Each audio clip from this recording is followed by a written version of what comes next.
Bonjour Lodoniri, est-ce que Hello. tu peux te présenter? Avec plaisir. Déjà, merci beaucoup de m'inviter. C'est trop gentil. Merci à toi d'être venu du coup. Apparemment, c'est le premier épisode en plus, Yes. donc je suis trop honorée. Me présenter, dire les trucs un peu stressants quand tu es dans une classe et genre tu dois vite Ouais. trouver des trucs à dire. À la base, je suis philosophe. Et ça fait hyper pompeux comme terme et tout. Mais je me suis orientée politique et éthique. Et ensuite, je suis devenue militant.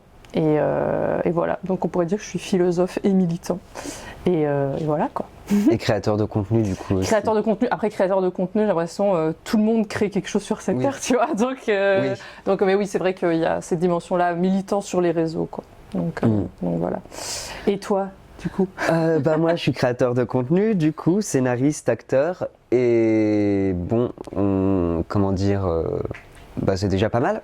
C'est trop C'est cool. déjà pas mal et on verra bien quelle autre casquette je porterai à l'avenir quoi. C'est ça, mais c'est ça, le truc de présentation, il y a un peu un truc d'identité fixe alors qu'on n'en sait rien. Alors que ça va changer, oui, parce que C'est ça. c'est ce que je te disais en off, acteur scénariste, pour l'instant j'en suis plus là dans ma vie et justement je me demande qui je suis. C'est ça. Donc Ouais, on avait peut-être que dans un an, si même peut-être avant, je me définirai par d'autres termes quoi. C'est ça. Ça passera quoi. C'est hyper fluide. Et puis il y a aussi ce truc, je le disais hyper récemment dans une vidéo, c'est que des fois on a envie d'être des trucs, mais le capitalisme nous empêche d'être certains trucs. Et donc voilà, donc c'est très fluide hein, l'identité. Ouais, c'est ça. Ouais, puis il faut aussi trouver sa légitimité. Enfin, c'est pas mal de choses. C'est ça. Et plus on cumule des oppressions, moins on a l'impression d'être légitime dans les trucs qu'on Ouais, fait. de Quoi. ouf. Donc ouais. Du coup, je t'ai invité parce que tous les deux, on a parrainé des cagnottes pour des familles palestiniennes qui sont dans la bande de Gaza depuis un an maintenant. Ça va faire presque un an. Je crois que ça a commencé en avril 2024. Yes. Ouais. C'était l'initiative de Meg Da Vinci Exactement. qui avait lancé ça. C'est ça, grande militante, je l'admire beaucoup, qui a proposé cette configuration-là, qui est une idée de génie en fait, de faire ça en francophonie. Ouais, de ouf. Donc prendre des personnes qui avaient du capital social pour les faire parrainer des cagnottes palestiniennes. Et donc du coup voilà, c'est comme ça que moi je me suis retrouvée à faire une vidéo. Ouais, et pareil. ensuite je me suis dit je vais demander moi-même à mon réseau de faire ça. Et donc c'est comme ça qu'on s'est retrouvés à faire tout ce parrainage, etc. quoi. Ouais, moi c'était pareil, elle m'avait proposé n'importe quoi. On m'avait plutôt tagué sous une de ses vidéos en plusieurs fois et je me suis dit ça coûte rien de le faire et si ça peut aider à notre échelle, pourquoi pas le faire en fait. Enfin, je veux dire, comme j'ai dit, ça coûte rien et au final, je suis plutôt reconnaissant de son initiative dans le sens où ça n'a pas été facile tous les jours cette histoire de parrainer des cagnottes, de parler à des familles sur place. Mais moi, je sais que je le fais toujours, et toi aussi. Et je suis juste reconnaissant d'avoir pu faire ça et d'avoir pu participer à mon échelle. En fait, il y a un truc, alors évidemment ça a différentes fonctions. La première fonction c'est quand même d'aider des Palestiniens, Palestiniennes, mais il y a aussi une fonction plus générale, je pense, dans le militantisme, de rassembler les gens et de se sentir plus fort et plus forte. Parce que d'ailleurs, j'en parlais plus récemment, la notion de solitude, quand on se bat comme ça contre des systèmes de merde, on peut très vite se sentir seul et en même temps c'est le but, je pense, un peu des gens qui essayent de nous dominer en général, qu'on se sente seul et impuissant. Et j'ai l'impression qu'avec, notamment cette initiative, ça nous a réunis de ouf, quoi. Et voilà, je pense que ça a aussi eu cette... Oui, c'est ça, et c'était une action collective. Et c'est ça qui est vachement cool là-dedans, c'est que c'est pas le truc d'une personne. Enfin, je veux dire, je sais pas combien d'argent a été amassé comme ça pour toutes les familles. En général, des centaines de milliers d'euros. Oui, des centaines. Il y a peut-être moyen que ce Millions, soit dessus. Franchement, ça m'étonnerait pas si on a dépassé le million depuis le temps. Parce qu'il y a quand même des gens qui ont fait de gros dons. C'est ça, des énormément personnes de monde plus, aussi. ouais, c'est ça, qui ont plus d'argent et qui ont réussi à atteindre, qui ont fait des gros dons. Mais c'était ça aussi qui était intéressant, c'est que genre selon ce que pouvaient faire les gens, tu vois, il y a différentes manières d'aider et quand tu peux pas trop t'exposer parce que des fois les gens ils sont coincés avec des marques de merde et tout. tout, et voilà, leur capital économique dépend de ces marques de merde. Bon, après, il y a des fois moyen de partir de certaines collaborations, mais bon, chacun ses trucs. Mais pour des personnes qui, par exemple, pouvaient pas trop s'exposer, ils donnaient du coup des grosses sommes, et du coup ça aidait aussi. Enfin voilà, il y a différentes. Et à l'inverse, des gens qui n'avaient pas trop de capital économique, ils pouvaient plus utiliser leur capital social. Et donc, oui, c'est ça, parce qu'au final, quand les personnes qui n'avaient pas l'argent, elles pouvaient toujours partager ces cagnottes, partager les liens. Moi, je sais que le lien Linker que j'avais fait, où il y avait toutes les cagnottes, ça arrivait que des gens copient-collent et le mettent dans leur bio. C'est ça, rien que ça. Donc, c'est toujours ça de gagner. Il suffit qu'il y ait un pote ou un membre de leur famille qui passe sur leur profil, même si c'est pas des créateurs de contenu qu'on fait des choses, que c'est juste une personne qui poste des photos comme ça de temps à autre sur Insta. Ça peut toujours faire un déclic chez un proche et chez une connaissance, et peut-être permettre de gratter 5-10 balles pour une famille, quoi. Ce qui en soi est pas grand chose, mais bon, eux sur place ils ont besoin de bouffer, donc c'est ça fait 5-10 balles, c'est toujours ça de prix, et de toute façon, c'est par des 5-10 balles qu'ensuite on monte à 100, à 1000, à 10 000, quoi. C'est ça, exactement. Mais aussi, il y a le truc de toucher même des personnes qui sont pas dans le milieu du militantisme. J'ai l'impression que ça sert aussi, parce que il y a un truc, des fois, quand nous, ça fait des mois et des mois qu'on demande des dons pour voilà, la Palestine et pour d'autres causes. Les gens, des fois, sont un peu fatigués de voir notre contenu. Mais donc, du coup, s'il y a d'autres gens qui peuvent prendre le relais et qui sont pas, et qui, eux, ne font pas des demandes comme ça de dons réguliers, ça peut avoir de l'impact aussi. Il y a ce point-là, mais il y a aussi le point sur la blanchité et sur le fait que par racisme, les gens, ils ont plus confiance envers des personnes blanches qu'envers qu'envers des personnes racisées. Et donc, je pense qu'il y a aussi ce truc à jouer d'utiliser son privilège blanc pour ramener des sous pour les Palestiniens, Palestiniennes, tu vois. Oui, c'est ça.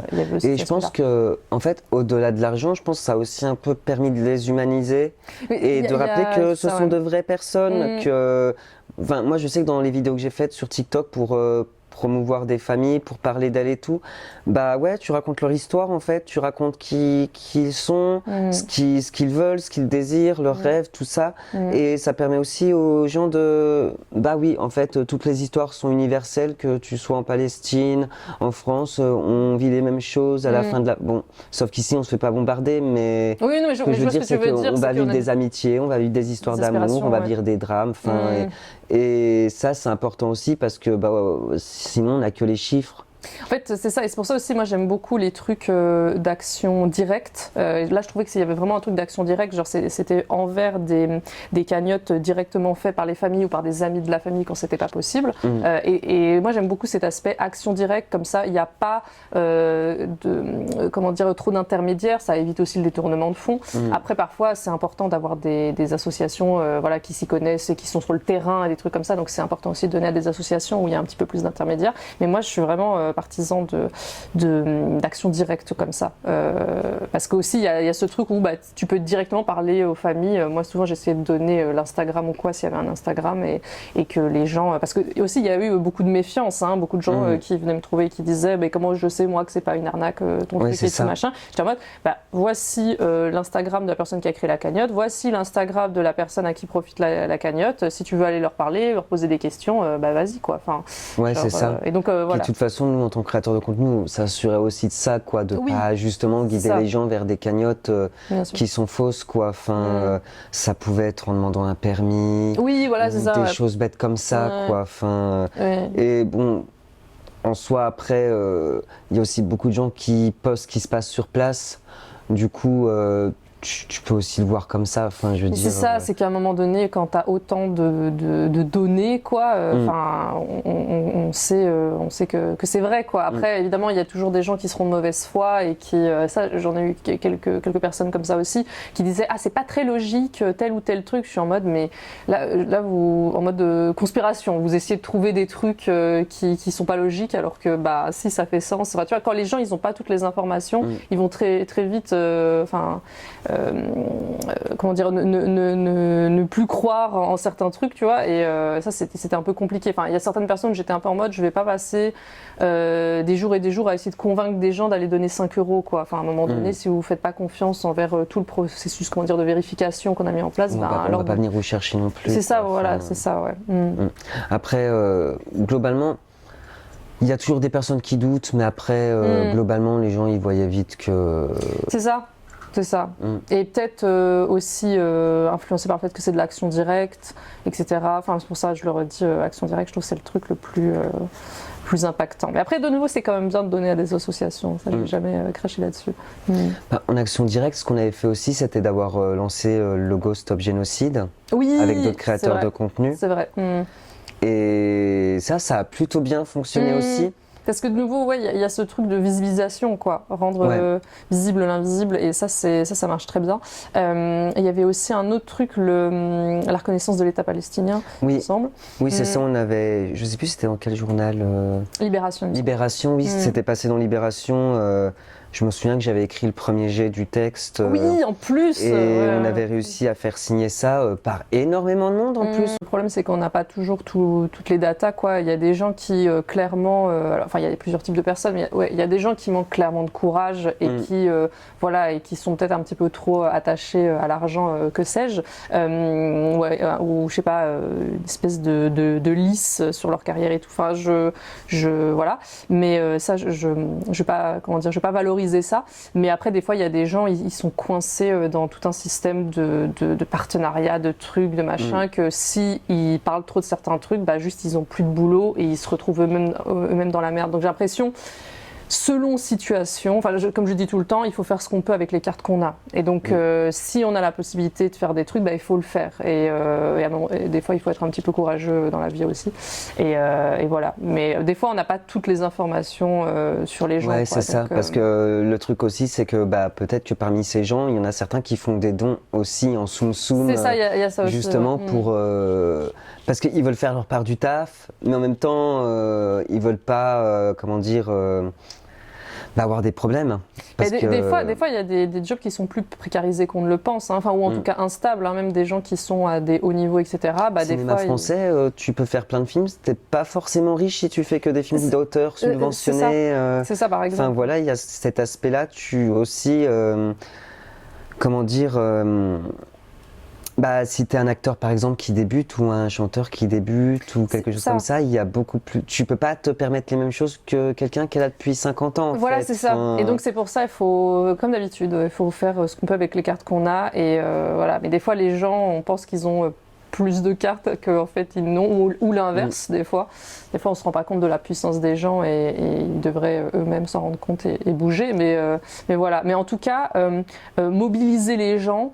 Mettre le sujet sur la table pour que, à minima, les gens se sentent mal à l'aise s'ils foutent rien, quoi. À minima, quoi. Enfin, à un moment donné. Enfin, et donc c'est tout ce truc-là de toujours remettre les sujets sur la table pour empêcher les gens d'oublier, parce que évidemment c'est pas les médias tenus par des milliardaires d'extrême droite qui vont faire ce taf-là de montrer les choses, quoi.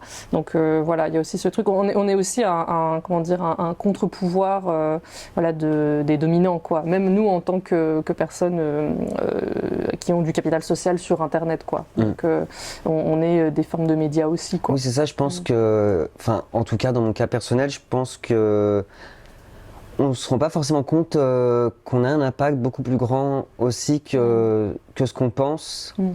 Mais pour rester sur le truc des personnes avec de la notoriété qu'on parlait ou pas forcément parlé et tout, moi je sais qu'à un moment j'ai quand même eu l'impression que, comment dire, parmi les personnes qui ont de la notoriété, c'est celles qui ont le plus à perdre qui parlent. Si je prends un exemple, je me souviens que j'avais vu l'actrice Hunter Schafer se faire arrêter durant une manifestation pro-Palestine et j'étais en mode... Mais c'est une femme trans qui se fait arrêter par la police. Super dangereux. Rien que ça, déjà, c'est super dangereux aux États-Unis. Et elle est là. Elle est là alors que si tu prends le casting d'Euphoria par exemple ou d'autres films où elle a joué avec beaucoup d'acteurs qui auraient pris beaucoup moins de risques à parler, qui se seraient beaucoup moins mis en danger. Non, exactement, mais je crois que en fait, plus tu as des oppressions sur la gueule, des oppressions de système, systémiques, plus tu as l'habitude de t'en prendre plein la gueule. Et je pense que du coup, plus tu as d'oppression, souvent plus tu es courageux parce que tu as l'habitude en fait de prendre des risques. Et t'as pas le choix. Et t'as pas le choix, c'est ça. Et donc du coup, c'est peut-être aussi ça que on a vu beaucoup de personnes, comme tu l'as dit, LGBT qui ont aidé sur la Palestine. Évidemment des personnes racisées, évidemment, mais aussi handicapées, etc. Enfin vraiment, on a eu beaucoup de champs de minorités différents et beaucoup moins de gens, des gens qui vraiment cumulent tous les privilèges. Ils sont souvent beaucoup moins courageux sur des trucs comme ça, mais parce que ils ont pas l'habitude de même un léger inconfort, déjà c'est trop pour eux, quoi. Ils n'ont pas l'habitude, ils sont un petit peu fragiles, quoi. Ouais, je sais que moi c'était l'impression que j'avais eu à un moment aussi, dans les créateurs de contenu, juste les créateurs de contenu, pas forcément dans d'autres domaines, qui parlent de ce sujet frontalement et qui osent dire des trucs qui pourraient un peu secouer les gens. Ce sont des personnes qui de base peuvent être discriminées en fonction de leur orientation sexuelle, de leur identité de genre ou de leur couleur de peau, quoi. Du coup, je m'étais fait cette réflexion-là. C'est souvent ceux qui ont le plus à perdre, qui sont les plus combattants sur ce type de cause en tout cas. C'est ça, mais j'ai eu quelques camarades, je vais évidemment pas les citer, mais qui ont perdu leur boulot, qui ont perdu leur programme, qui ont perdu des partenariats, des trucs, etc. Alors qu'ils ont déjà des oppressions sur la gueule, mais mais après c'est tout un système, hein, tout est fait pour essayer de nous tenir avec l'argent, c'est compliqué, c'est pour ça de nouveau, il faut faire ce qu'on peut avec les cartes qu'on a et des fois, De toute façon, c'est un peu triste comment je vais le dire, mais sur le sujet de la Palestine, je pense que toutes les personnes qui ont été vocales là-dessus, à un moment ou à un autre, ont pris cher d'une manière ou d'une autre. Se sont mis à risque et ont dû faire des sacrifices.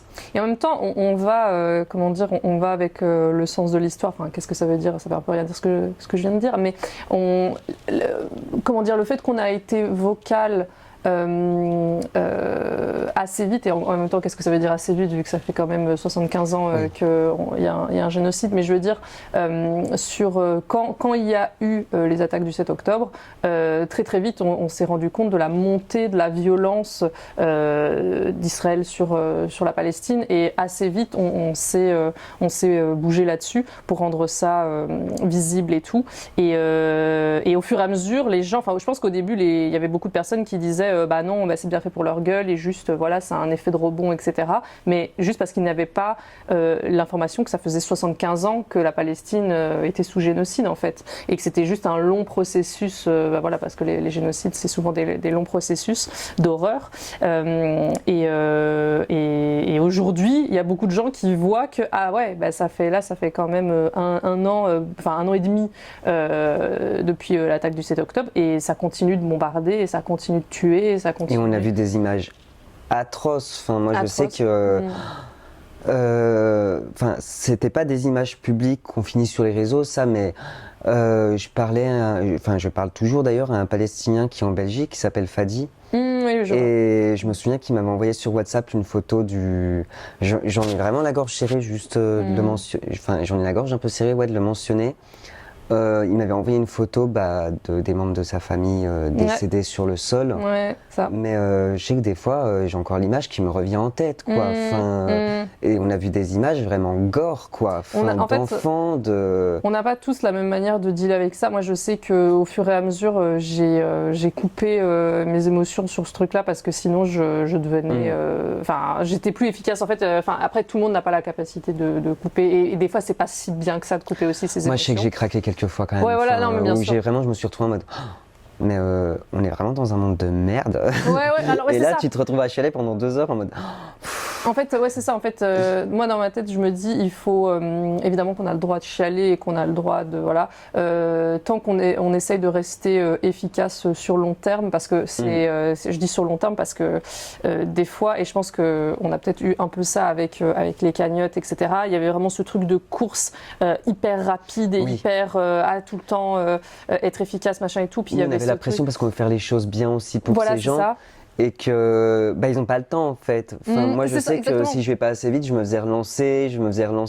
Parce qu'on est littéralement sur des questions de vie ou de mort. Thomas, tu ne réponds plus, où es-tu Alors que s'il y a alors que je faisais juste de mon mieux de mon côté. C'est ça, s'il y a 100 personnes qui te demandent de répondre voilà, dans la minute, tu vas pas y arriver. Et ça peut devenir très vite angoissant aussi pour soi-même. C'est ça. Et donc du coup, il y a ce truc des fois enfin, c'est un truc au fur et à mesure que peut-être j'ai appris cette année, c'est d'apprendre à demander de l'aide, déléguer, de faire du collectif en fait, parce que je pense que vu qu'on est tous éduqués à être très individualiste parce que c'est le capitalisme évidemment, et aussi à se prendre un peu pour le même caractère, je pense qu'il y a aussi beaucoup ce truc là, que du coup des fois on n'arrive pas à faire collectif, alors que c'est que avec du collectif qu'on arrive à faire changer les choses. D'ailleurs ça c'est un truc, même le fait d'utiliser des grands noms de la lutte qui sont souvent des mecs cis blancs, c'est bien dommage de retenir seulement les mecs cis blancs dans la lutte, alors qu'on sait très bien que plus tu as des privilèges, moins tu vas être courageux sur les choses, mais bon,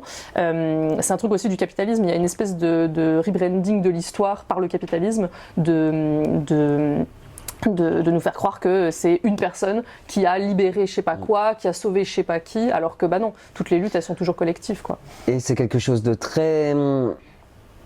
Comment dire, je sais pas si j'emploie le bon terme, mais ça fait très fiction, tu vois, d'un côté. Un peu le mythe du héros de Campbell. Ah, je connais pas, c'est quoi le mythe du héros de Campbell? Ça fait très longtemps que j'ai fini mes études de scénariste, donc je vais l'expliquer de façon un peu brouillon, mais le mythe du héros, c'est, on va dire, la structure classique de beaucoup de récits, avec début, milieu, fin, l'élément déclencheur, ce qui va se... Enfin bref, c'est toutes les choses là, quoi. Oui, mais d'ailleurs, oui, sur cet aspect aussi très, très cinéma, il y a ce problème aussi, c'est que les réseaux sociaux sont faits de manière à ce que on cinématise les choses, je sais pas si je le dis correctement, mais moi j'avais très peur de ça, c'est que passer la séquence d'avril, mai, juin, j'avais très peur que plus personne n'en ait rien à foutre de la Palestine, et effectivement on a vu une redescente Oui, il y a une traîne qui a duré un temps et qui est passée. Traînification, mais de la vie des gens, quoi. Donc ça c'est vraiment bien de la merde sur les réseaux. Et c'est le côté tragique aussi, dans le sens où t'es un peu en mode, mais attendez les gars, ça veut dire que là, pendant un mois, ces gens existaient, et subitement, pouf, ils se sont évaporés dans l'air et on n'en parle plus. Il y a aussi ce problème que, même comment dire, il y a un côté événementiel, événementialisation des choses, et même les événements caritatifs, c'est très bien et il faut que ça existe, mais si les gens aident uniquement aux événements caritatifs, ils gardent en tête ce truc que, voilà, il y a des moments pour aider et puis tout le reste de l'année on n'aide pas, quoi. Et ça c'est pas possible. En fait il faut une politisation, dans le sens il faut que les gens se rendent compte des dynamiques de pouvoir, et ce tout le long de l'année, quoi, et bougent tout le long de l'année. Alors de nouveau, on fait ce qu'on peut avec les cartes qu'on a, mais faut essayer d'arrêter ce truc de voilà, on aide juste ce week-end là et puis c'est fini. Ça, en fait, les gens, ils ont encore leur vie après le week-end, quoi. Et donc, on l'a vu avec la Palestine. Ce qui était compliqué, c'est que, vu que ça dure depuis beaucoup de temps, du coup, les gens, si on politise pas les gens et on les, comment dire, si les gens ne prennent pas conscience des dynamiques de domination et même de l'impérialisme, du colonialisme, etc., les gens, l'attrait, c'est horrible de dire l'attrait, mais l'aide des gens redescend. Si on fait que de l'événementiel, quoi, ça va redescendre. Donc il y a aussi un travail de, je sais pas si c'est de théorie, mais de sensibiliser les gens aussi à l'impérialisme, au colonialisme et tout ça, quoi. Oui, parce que c'est tout ce qui est derrière aussi, l'influence des médias aussi. Oui. Parce que je pense que là où aussi, sans vouloir nous lancer des fleurs, là où aussi des créateurs comme nous, on est important dans cette lutte, c'est que les médias mainstream ont nourri un narratif où la Palestine, les Palestiniens peu importe qui ils sont des ennemis. C'est ça. Alors exactement. que, bah non, enfin, c'est pas le. Enfin, on a inversé les rôles, on a retransformé la réalité pour, ouais, c'est ça, nourrir un narratif où Israël est la victime et les Palestiniens sont les bourreaux. Alors que, bon, bah, quand on voit les images sur les réseaux sociaux, on voit bien que c'est pas vraiment ça, quoi, même, loin de là. C'est ça, et en fait, il y a des grandes dynamiques de domination, et c'est pour ça qu'il faut politiser les gens. Et quand on dit politiser les gens, on parle de politique au sens des dynamiques de domination. C'est pour ça que j'utilise toujours ce mot, même s'il n'est pas très clair. Il faut que les gens se rendent compte qu'en fait, il y a des dynamiques de domination, mais on le redit, impérialistes, colonialistes, et que les choses sont construites socialement et historiquement, et que ça fait des années que ça dure, ce génocide sur la Palestine, parce qu'il y a plein de gens qui pensent que ça a commencé au 7 octobre et que c'est juste un retour de bâton. Du tout, c'est ça, voilà. Aussi, il y a même un truc, on antagonise Israël-Palestine, mais il y a même les gens, ils antagonisent même au niveau de la civilisation. Il y a tout un truc de c'est des barbares, c'est des sauvages, etc. Enfin, tout le truc du racisme basique.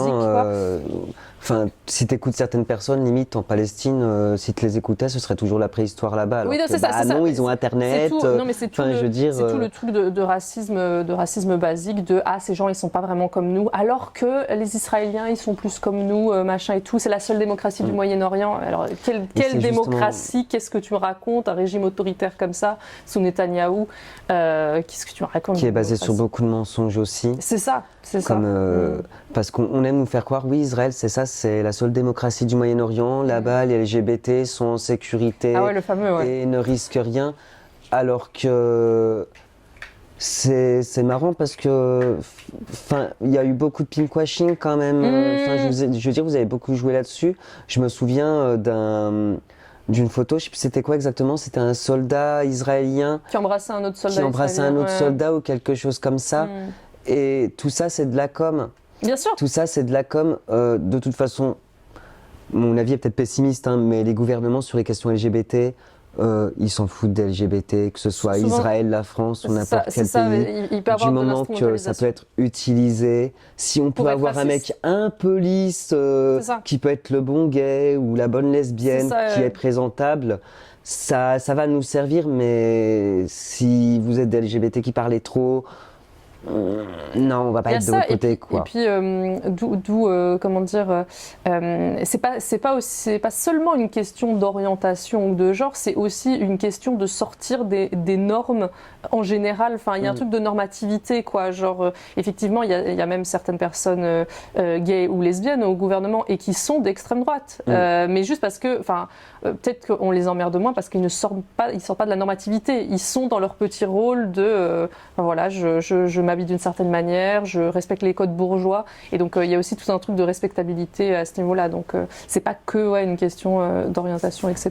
Oui, c'est ça. Alors que ces mêmes personnes, si elles se faisaient les cheveux roses, rien que ça, ou que peu importe, quelque chose dans le style, là tout de suite, hop, c'est fini, on t'écoute plus, quoi. C'est ça. Ou même si tu as des revendications un petit peu trop fortes, etc., tout de suite, il y a aussi ce truc-là, il y a un truc de docilité, on va t'accepter. Et donc d'ailleurs c'est pour ça que je trouve que c'est un piège d'essayer de rentrer dans des sphères de pouvoir en mode regardez, on m'accueille quand même et tout, si je reste bien docile et tout, en fait ça va pas fonctionner, en fait. Enfin, genre il y aura toujours un moment donné où on va essayer d'abuser de toi, tu utilises comme token, en fait, aussi, donc comme caution. Tout à l'heure tu as utilisé le terme pinkwashing. Je sais pas si ce serait intéressant de définir ce que c'est le pinkwashing, peut-être pour les gens qui savent pas. Ouais, vas-y. Alors moi comment je le définirais? Le pinkwashing, c'est je réfléchis quel mot utiliser. C'est une manière de rendre attractive quelque chose en instrumentalisant des personnes LGBT, des causes, c'est ça, des causes LGBT. Donc alors que en réalité, il n'y a pas de réel combat pour les droits des personnes LGBT. Moi, c'est comme ça que je le... Comme par exemple le mois de juin, qui est le mois des fiertés, où là on a toutes les marques qui mettent un drapeau LGBT sur leur logo, tout ça, alors que Bon, maintenant que Trump est passé, est-ce qu'ils vont le faire en juin? Y a la plupart des industries américaines. Est-ce qu'elles vont continuer à le faire, sachant que Trump est passé maintenant? Parce que je sais que j'ai vu, par exemple, Disney, justement, avait un pôle qui s'occupait justement des questions de diversité, tout ça, et qui a disparu dès que Trump a été élu. Évidemment. Par exemple, voilà. Donc c'est ça, ouais, c'est ça. Et souvent, c'est utilisé dans les, comment dire, dans le libéralisme, tout ce truc d'essayer d'un peu draguer les gens en disant, souvent pour antagoniser avec les personnes racisées en plus, en disant que c'est aussi une manière de diviser pour mieux régner, quoi, de dire, regardez, de nouveau, il y a eu ça avec Israël, en mode, regardez, nous, on est blanchisés, il y a des LGBT, etc. Pas comme chez ces Palestiniens, les sauvages, arriérés et tout, machin, alors que, enfin, il y a tellement de choses à dire là-dessus, rien que le fait qu'il y a des personnes palestiniennes qui sont LGBT, exactement, en fait, et qui se font tuer par Israël, donc il y a ce point-là. Il y a tellement de... Ou alors, excuse-moi de te couper, mais il y a aussi les LGBT qui partent en Israël. Et qui sont persécutés une fois sur place, en fait. C'est ça. Il y a combien de Palestiniens trans sont allés en Israël et se retrouvent à devoir se prostituer, à être à la rue, en fait. Je veux dire, c'est pas une meilleure vie, quoi. Bien sûr, mais c'est une manière d'antagoniser, d'instrumentaliser les gens, quoi. Comme, mais souvent, ça va être avec une dimension raciste ou islamophobe, quoi. J'avais un autre truc en tête. Magie du montage. J'avais un autre truc en tête, mais je l'ai plus. Sur ce truc de pinkwashing et de... Oui, aussi sur la colonisation, le fait que... toujours, on va essayer d'antagoniser les personnes LGBT avec les personnes, par exemple, africaines, etc. Alors que quand tu regardes un peu au niveau de l'histoire, c'est particulièrement la colonisation catholique qui a binarisé les genres, qui a imposé des modèles hétéronormés. Et la colonisation aussi. C'est ça. Enfin, par exemple, un exemple tout bête, les États-Unis. J'aime pas le terme indien d'Amérique parce que ce sont pas des Indiens, mais je sais natifs, pas. Natifs, voilà. Je sais que par exemple, dans leur culture, les personnes trans, il y avait un terme, je crois, c'est deux esprits, quelque chose comme ça. C'est ça, ouais, tout spirit, ouais. Ça dépend, ouais. Ça dépend. Ces personnes étaient vues même comme des êtres supérieurs, en fait. C'est ça dépend vraiment de quel... Parce qu'évidemment, il y a plein de cultures différentes chez les natifs, et pareil, enfin voilà, c'est très très vaste, mais effectivement, c'était beaucoup moins binarisé au niveau des genres que dans notre culture, on dirait catholique, et pareil pour les orientations, enfin, c'est des choses que tu pouvais beaucoup retrouver des rois et des reines bisexuels et qui étaient vus comme normal bisexuels, quoi. Enfin, genre que c'était pas un truc. Et donc voilà. Donc il y a aussi une espèce d'hypocrisie comme ça de regarder ces sauvages qui sont homophobes, je sais pas quoi, en pointant des personnes racisées, alors que c'est précisément des occidentaux blancs cathos qui ont colonisé et rendu homophobe toute une partie de la planète, quoi. Donc il y a aussi ce truc-là, quoi. Oui, puis c'est une opposition qui pour moi en fait fera jamais aucun sens en quelque sorte parce que être racisé c'est pas en opposition avec être LGBT. C'est ça, tu peux être racisé et LGBT. Et dans ce cas-là, tu cumules justement des oppressions et la vie va être encore plus dure pour toi.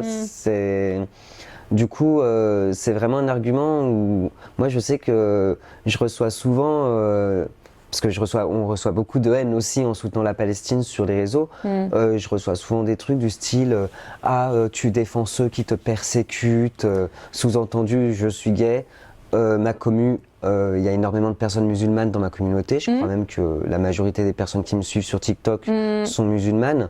Du coup, les gens tentent, j'ai l'impression, de monter le crâne, peut-être, je sais pas. Alors que ces personnes viennent t'harceler, donc elles-mêmes, Oui, alors que justement, en venant me dire ça, c'est toi qui fais de l'homophobie.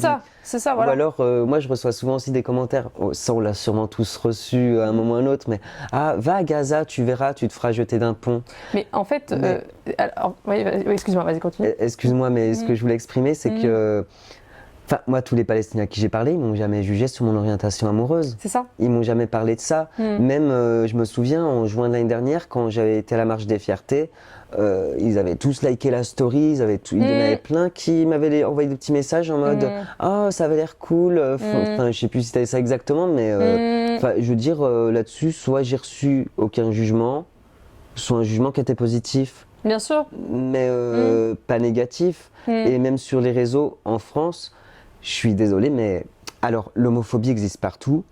Moi, dans mon cas personnel, l'homophobie, elle vient pas des musulmans, elle vient de Français qui se revendiquent bien français de souche, vote RN et tout. C'est ça, bien élégant, bien mais des dominants ça. En fait, des personnes qui cumulent des privilèges. C'est pas déconnant que plus une personne cumule des privilèges, plus elle risque d'être homophobe et plus globalement LGBT-ophobe, quoi. C'est exactement ça. C'est ça. Donc, ouais, c'est... Enfin, je sais pas comment exprimer mon truc, mais... Je pense que c'est pour diviser les personnes racisées, musulmanes. Mais ne serait-ce pas un pinkwashing du RN aussi, en quelque sorte? Mais ça, c'est... Parce qu'ils aiment jouer là-dessus maintenant. Ah, on a des députés qui sont gays. Faut pas aller vers les musulmans parce qu'ils aiment pas les LGBT. Ah non, mais l'immigration, c'est aussi pour vous protéger. Enfin, tout ça... Alors que c'est plus que sûr que un système d'extrême droite qui avance de plus en plus et qui prend de plus en plus ses aises finira par jeter sous le bus aussi les personnes LGBT, même de son propre camp. Enfin, exactement. On va... l'extrême droite, c'est quand même un truc assez étrange, c'est que ça va vers un eugénisme et une extermination en fait de la majorité de la partie de la population, quoi. Enfin, donc c'est aussi, même en tant que système politique, c'est même pas tenable, parce que c'est juste tuer tout le monde, quoi, à un moment donné. Oui, puis bon courage en fait, parce que vous pourrez tuer beaucoup de LGBT, vous en finirez jamais. C'est ça. Même si vous tuez tous les LGBT, de nouveaux naîtront en fait. Donc, je veux dire, c'est un combat perdu d'avance, et ça s'applique aussi pour toutes les autres catégories de personnes qui peuvent être discriminées. Mais ça, c'est quand même un truc, il y a beaucoup de gens qui comprennent pas ça. Le fait que dans un système cis-hétéronormé, il y a quand même des personnes LGBT. Donc ça veut dire que malgré tous les obstacles qu'on a dressés devant nous, malgré toute la propagande cis-hétéronormée qu'on a reçue depuis la naissance, on est quand même LGBT. Donc c'est quand même la preuve que on peut pas nous arrêter, quoi. Exactement.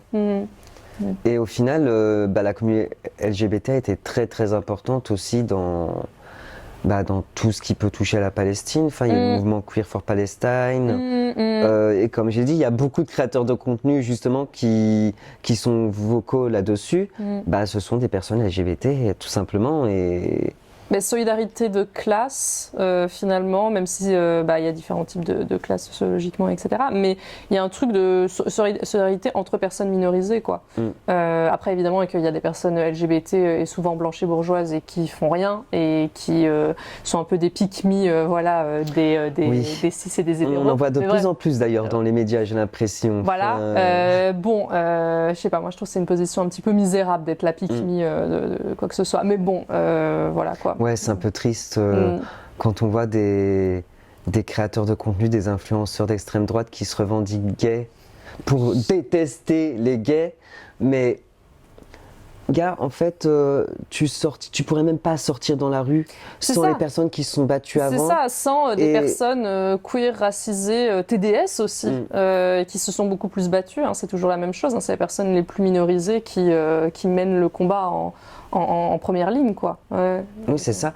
Parce que la plupart des militants LGBT qui ont fait avancer cette cause par le passé, au cours de l'histoire, c'était justement pas des personnes LGBT qui cherchaient à rentrer dans les cadres hétéronormés. C'est ça. Et à nourrir une haine des autres personnes comme elles pour dire « regardez, moi je suis gay, mais je déteste les gays, du coup je peux venir avec vous les hétéros ». C'est vraiment exactement ça. Je trouve cette position vraiment misérable, au niveau du courage, mais aussi pas du tout sécurisante. Je comprends même pas stratégiquement pourquoi ces gens font ça, parce que en fait t'as vite fait de te faire jeter sous le bus quand tu entoures des gens comme ça. Tu décides d'aller vivre chez ton bourreau en quelque sorte. Oui, et donc c'est très insécurisant parce que tu dois rester dans une espèce de docilité, quoi, ou de rôle Genre, je sais pas, le meilleur ami gay ou le... Enfin, tu vois. Ouais, c'est ça. Ouais. Alors que, bah non, enfin, même si, peu importe que tu sois LGBT, tu n'es même pas obligé de te définir par ça si... Oui, t'es même pas obligé d'en parler si t'as pas envie d'en parler. De toute façon, à la fin de la fin, on est tellement plus que ça que c'est un peu triste pour eux, en fait. C'est ça. Comment faire en fait pour débattre? Puisque l'extrême droite, justement, la seule chose qu'elle sait faire depuis 30 ans, c'est inverser les rôles et tout transformer. Le nazisme, maintenant, c'est la gauche, alors que... non, mais... Bah non. Historiquement, ça n'a aucun sens. Le fascisme, c'est la gauche. Et on te sort des arguments comme ça et t'es là. Mais comment tu veux débattre avec quelqu'un qui ment? Qui inverse les rôles, qui transforme la réalité et qui de toute façon n'aura pas l'intention de sortir de l'eau et de voir réellement l'histoire telle qu'elle est. Du coup, on fait comment? Parce qu'on ne peut pas débattre avec des personnes qui sont de mauvaise foi, tout simplement. C'est des questions qui sont compliquées, hein, ça, parce qu'il y a tout ce truc de, en même temps, il faut garder son énergie, parce qu'il y a aussi ce truc d'épuisement, hein, parce que quand tu te retrouves avec des personnes de mauvaise foi ou juste qui mentent, ça prend des heures. Ça exaspère. Voilà, et ça prend des heures pour débunker chaque truc faux qu'ils disent. Alors qu'on ne devrait pas avoir à le faire. Ouais, c'est ça. Enfin, je veux dire, le truc, le fascisme de base, c'est de gauche. Alors les gars, oui, Mussolini était socialiste à un moment, où vous êtes parti d'un mouvement socialiste. Qu'est-ce que ça veut dire socialiste aussi? Déjà, c'est ça, c'est un mot. Parce que je veux dire, si on va sur Hitler, on est dans le national-socialisme, mais il n'y a rien de socialisme là-dedans. Déjà, il n'y a rien. Genre, les fachos, ils se sont dit, il y avait le mot socialisme là-dedans, du coup, c'est de gauche. Et surtout que c'était, de nouveau, selon mes datas, c'était aussi une stratégie de communication d'intégrer le terme socialiste pour essayer d'attraper les ouvriers. Les ouvriers et qui étaient confus, quoi. Alors que tu vois bien que sur le modèle de l'extrême droite, en fait, c'est souvent c'est quelque chose qui s'apparente aussi un peu à la droite et à tout ce qui est individualisme, tout ce qui est non-collectivité, tout ce qui est et du coup antisocial. Enfin, souvent ils sont très très d'accord, que ce soit la droite ou l'extrême droite, ils sont très très d'accord sur des politiques antisociales, quoi. Donc ouais. C'est compliqué parce qu'en fait il y a tout un jeu d'équilibriste de est-ce qu'on parle avec cette personne? Est-ce que ça vaut le coup de parler avec cette personne? Est-ce que c'est possible de ramener cette personne dans notre camp? Enfin, après, qu'est-ce que ça veut dire camp? Mais genre le fait de quand même, on a des intérêts politiques. Sans forcément parler de camp, juste est-ce qu'on peut, ça fait un peu infantilisant comme je veux dire, mais un peu l'éduquer? Parce que le truc c'est que ce soit sur la Palestine, la cause LGBT ou même n'importe quel sujet qui aujourd'hui est compliqué parce que l'extrême droite cible ces gens, il y a beaucoup de gens, la réalité c'est qu'ils sont pas éduqués du tout et qu'en vrai, des fois on les rejette.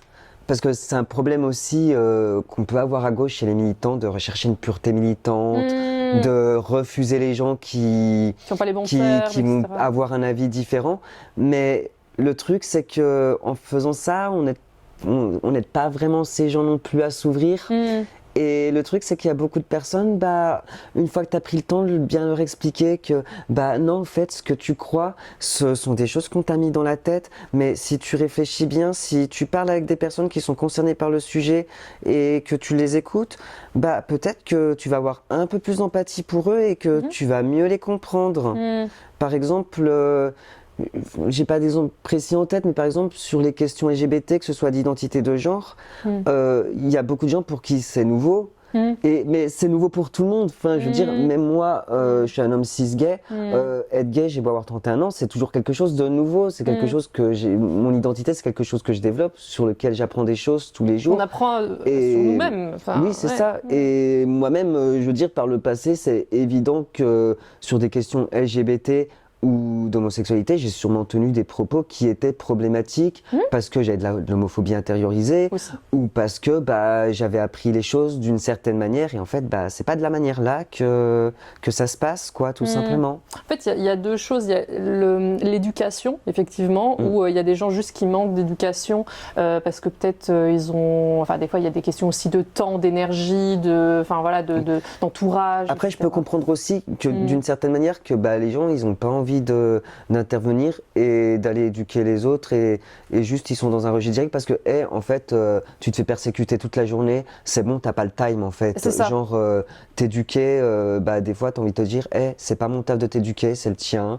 va sur Wikipédia ou je sais pas quoi, mais moi j'ai pas envie de mettre de l'énergie là-dedans alors que déjà au quotidien je prends cher et que je suis épuisé quoi. Juste déjà exister en tant que personne minorisée, c'est déjà une résistance. C'est déjà quelque chose de fort, quoi. Non, mais effectivement. Et alors c'est pour ça que il y a différents, différents métiers. Mais c'est pas le bon terme. Différentes fonctions dans le militantisme, et on est plus ou moins fort dans chacune de ces fonctions. Il y a pas la fonction pédagogique. Voilà, si on a une appétence pour ça, faisons-le. Il y a une fonction plus de frontline et d'être peut-être un petit peu plus agressif, etc. Il faut aussi ça. Il y a des gens qui vulgarisent des choses, il y a des gens qui care aussi, qui sont plus dans cet aspect-là. Il y a des gens qui ont des sous et donc ils peuvent donner des sous. Enfin, en fait, il y a tellement de fonctions différentes dans le militantisme que c'est pas possible que quelqu'un ne trouve rien à faire dans le militantisme et ils se disent non, moi je suis juste nul en militantisme, ça n'existe pas ça. Enfin, tout le monde peut trouver quelque chose à faire dans le militantisme, quoi. Et donc voilà, sur l'aspect éducation, tout le monde n'a pas peut-être l'énergie ou même des fois les compétences pour vulgariser des choses. Ou même l'envie tout simplement, parce que moi je sais que dans mon cas, depuis que je suis sur les réseaux, le harcèlement était vénère. C'est ce que je te disais en off. Là, dans les dernières 48 heures, sous une seule vidéo, dans les commentaires filtrés de TikTok, il y a plus de 2500 commentaires et c'est que de la haine à mon égard, voire des menaces. Enfin, j'ai reçu que je méritais d'être fini au cocktail Molotov, que je mériterais d'être enfermé, que je mérite d'être jeté d'un toit, que vivement la guerre pour que je sois le premier à me faire buter ou je sais pas. Enfin bref, on m'a proposé de mourir de toutes les manières possibles, de toute façon. Et oui, en fait, ça m'a déjà mis dans des positions où quand une personne vient et que ce qu'elle dit, c'est il y a un manque d'éducation, mais ce n'est pas forcément méchant. En fait, à force de te prendre du caca en pleine figure toute la journée par des gens pleins de haine, tu démarres au quart de tour en fait. Enfin, sur la défensive, ouais, c'est ça. Tu es en mode, tu veux quoi? Tu viens avec une intention de vraiment t'informer et savoir mon point de vue ou t'éduquer, ou est-ce que tu viens pour me poser une question et ensuite, dès que je vais te répondre, tu vas me sauter à la gorge. Oui, il y a ça aussi. C'est ça, quoi. Et des fois, ils viennent, ils pensent venir avec une question, mais en fait, ils vont t'imposer la réponse que eux ils veulent entendre. Oui, quoi. c'est ça. Donc, il y a ce problème-là aussi. En fait, c'est tout de nouveau le jeu d'équilibriste, d'essayer de comprendre est-ce que la personne elle a besoin d'éducation. En l'occurrence, il y a des gens qui vont pouvoir l'éduquer, peut-être pas nous, ou peut-être nous, ça dépend des moments. Ou est-ce qu'on est face à une personne qui est réellement dans une dynamique de domination vis-à-vis de nous ou vis-à-vis de notre communauté, nos communautés, et donc là on peut rien faire vis-à-vis de gens qui ont une volonté de domination sur nous. Quand je dis de domination, c'est au sens sociologique, quoi. Enfin voilà, de vouloir nous exploiter et des fois même nous tuer, quoi. Enfin des gens comme ça on peut pas. J'ai des militants d'extrême droite par exemple, tu peux pas discuter avec un militant d'extrême droite. S'il est militant d'extrême droite, je vois pas très bien. Après, de nouveau, c'est mon point de vue là-dessus, mais il y a différents points de vue, je sais. De nouveau, c'est tout un jeu d'équilibriste. Il faut pas se fatiguer à l'infini avec des connards, mais il y a certaines personnes qui ont juste besoin d'un peu plus d'éducation et ça débloque des choses, quoi. Ouais, c'est exactement ça. Et dans le cas de la Palestine, c'est aussi pareil, parce que c'est ce qu'on disait tout à l'heure, l'influence des médias. Si tu regardes les médias mainstream toute la journée, comment ne pas détester la Palestine alors que tous les jours on te dit que même les bébés de 2 ans ils ont une ceinture explosive autour de la taille. C'est déshumanisation même des enfants, quoi. Ça c'est quand même un truc du racisme. On ne laisse pas aux personnes racisées la possibilité d'avoir même une enfance. Tout de suite il y a un truc de non mais il a quelque chose à cacher. Et même on voit des personnes racisées ici, quoi. Il y a quelque chose à cacher. Ces délinquants machin et tout.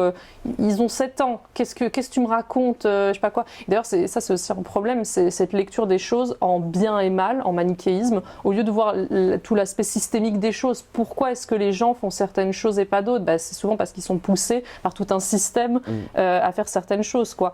Mais non, il y a des personnes qui vont juste voir le côté hyper manichéiste de voilà, c'est un truc de civilisation, je sais pas quoi, mais c'est des trucs de raciste, quoi. Mm. Mais du coup, après un an de justement parrainage de cagnotte, de parler à des familles qui sont sur place assez régulièrement, quelle conclusion on peut tirer de tout ça au final de manière générale, tout simplement? De manière générale, je pense que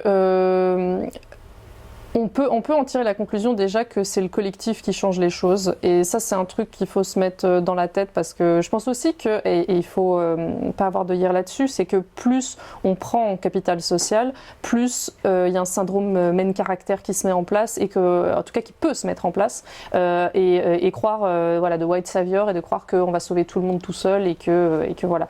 Ça c'est quelque chose qu'il faut vraiment, enfin, voilà, être humble là-dessus et se rendre compte qu'on va sauver personne tout seul, qu'on n'est pas le même caractère de l'histoire, et que c'est seulement en collectif qu'on change des choses, quoi. Oui, c'est ça, parce que ça a beau être sur notre militantisme vis-à-vis de ça, les parrainages, des cagnottes, tout ça, ça a beau être sur les réseaux, c'était pas une action d'une personne dans son coin. C'était collectif, on communiquait pas forcément tout. Enfin, il y a des trucs qu'on a fait en commun, il y en a d'autres, c'était chacun de son côté, mais à la fin de la fin, c'est parce que ça a été fait collectivement que ça a fonctionné et qu'on a pu aussi durer dans le temps. Enfin, je sais que même si aujourd'hui la trend est finie, bon, de temps à autre, tu arrives quand même à avoir 5 ou 10 euros ou 20 euros pour une famille. Et même, et ça leur permet de bouffer à la fin, donc je suis étonnée c'est toujours ça de prix. Des fois, de voir, des fois on me tag sur des stories de personnes, mais même je me souvenais même plus que j'avais donné à parrainer à cette personne-là, quoi. Et je suis en mode, putain, mais la personne, elle discute encore avec le Palestinien ou la Palestinienne, et continue à partager et tout. Et ça, c'était une belle expérience aussi, dans le sens où ça a permis de tisser des relations avec les personnes sur place et justement de s'éduquer et s'informer au travers des gens, des civils qui sont sur place. Directe. Donc ce sont les mieux placés pour savoir au final.